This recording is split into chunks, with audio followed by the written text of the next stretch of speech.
એની ચિંતા શા માટે? જો કોઈ નાવે સંગાથે તો એની માયા શા માટે? 4 દિવસનો ચાંદરણોને જૂઠી મમતા શા માટે? જો કોઈ નાવે સંગાથે તો એની માયા શા માટે?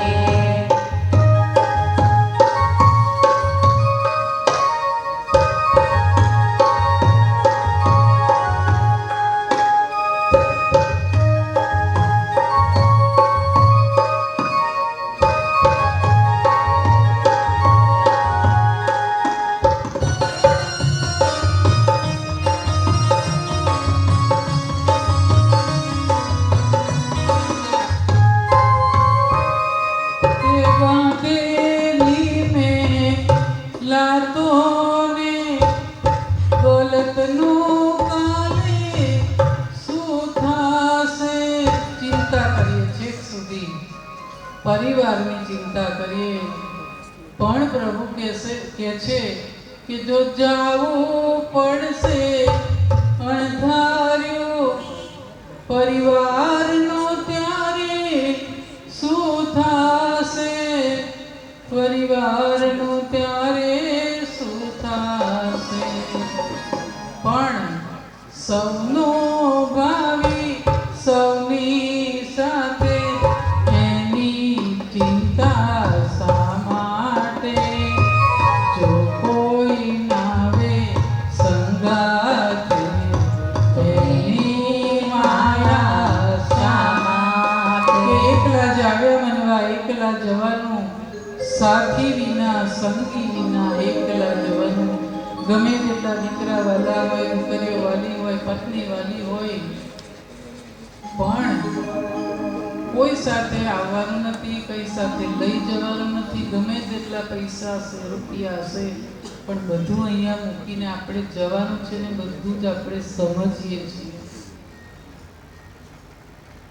ક્યાં વૈભવ સાથે ના આવે, પ્યારા સ્નેહી સાથે ના આવે.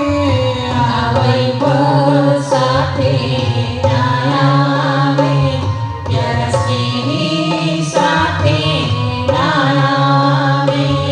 તો ખૂબ મત્યો જેના માટે એ જોબન સાથે ના આવે. તો ખૂબ મત્યો જેના માટે એ જોબન સાથે ના આવે. જોબન સાથે ના આવે. અહીંનું છે બધું અહીં રહેવાનું, એની દોસ્તી શા માટે? જો કોઈ નાવે સંગાથે તો એની માયા શા માટે? 4 દિવસનો ચાંદરણોને જૂઠી મમતા શા માટે? જો કોઈ નાવે સંગાથે તો એની માયા શા માટે? આ વૈભવ સાથે નથી આવતો, પ્યારા સ્નેહી સાથે નથી આવતા. તો ખૂબ મથ્યો જેના માટે જોબન સાથે ના આવે. ગમે તેટલી રૂપાળી કાયા હશે,